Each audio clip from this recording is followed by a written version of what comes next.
at Griffin Acuna. Griffin Acuna. Do you think the prices for TurboGrafx-16 games and systems will ever come back down? I guess it means probably like pre-2011 levels, 2012 when they really shot up. It's tough to say. I mean, at some point, the price for everything is going to come back down, right? Okay, at some point, we'll get old and die, and no one's going to care about this shit, and it'll be sold off for pennies. All right. But disheartening at all. In terms of TurboGrafx stuff, I actually wonder if U.S. TurboGrafx games will come down at any point in the near future.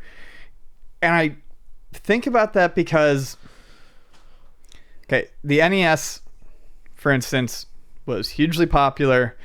Everyone's, bought stuff for it. It's a big collection. Takes up a lot of space. If people look at getting rid of something, they might look at the NES collection and say, okay, I can get rid of the NES collection. It's taking up a lot of space. 2 shelves. Et cetera, et cetera. Keep talking. And at least I know personally for me, mentally, if I start to dismantle a collection, it's easier for that collection to fall apart and to go entirely. TurboGrafx is such a small collection that... It's right there. Yeah. It's not big. In terms of, unless it was for money reasons, and that's not a massive sell-off, that wouldn't. Well, if you have a full turbo set, that's pricey. No, I just mean it doesn't indicate a massive amount of people selling it off. I don't see a lot of people just getting rid of a turbo set because they need to get out of the game necessarily. To me, it doesn't seem like it would be the first set. Doesn't seem like the first set that people would get rid of. I feel like if you're getting out of game collecting because it's taking up too much space or something like that, you would start with a larger collection.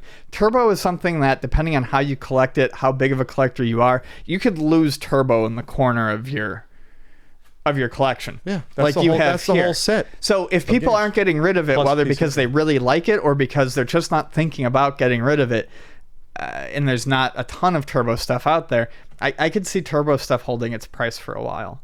Also, the fans of Turbo, Turbo wasn't exceptionally cheap in the first place. It wasn't super expensive, but it wasn't NES cheap. Half the library was under $20 at one point. The expensive stuff was always pretty expensive. Yeah, but when you're talking expensive, you're talking $50. I mean, there wasn't a lot of $100 plus games. There was maybe 10. I mean, there wasn't a huge amount back then. I'm talking pre-2010 when people didn't know that it existed. For the most part, they sold less than 2 million in the U.S. I didn't know that. I thought they did a little better. They did 3.9 in Japan. They did 1.9 in the U.S. So you're not talking about a big base to begin with, but once people have it, like Ian said, it's like, oh, this is cool. It's small. They're cute little Who cards. Yeah, especially if people aren't going for like complete, like with the cases and stuff. I mean, you can fit an entire, even with CD, you could fit an entire Turbo collection in 2 zip-up books. Oh, if you actually took it out of the package. Yeah, it's so small. It's such a small, it's 100, in the US it's 130, 136 games. So it's not a lot.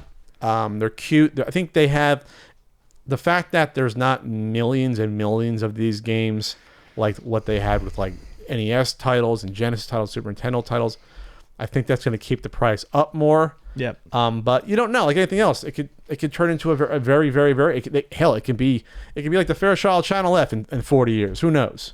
You don't know. Because the Fairchild Channel F is like the equivalent to the Atari 2600 back then. It's like, you don't know.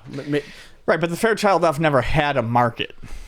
No one ever. There was a market. It just wasn't. No one ever decided that no one ever ran the Fairchild Channel F up. The Man in Box Odyssey sold a decent amount back in the early 70s, yes, the mid 70s. But there was also never a collecting market that ran it up. I'm saying now that this has been run up and we'll come back down. I don't think I'm going to run up the Fairchild Channel F market. All right. I'm going to run up those ugly ass yellow cards. I still can't believe they ever found a few of those at the swap meet. All right. Weirdo. All right. That's not why I'm weird. There's other reasons. They're much more prolific.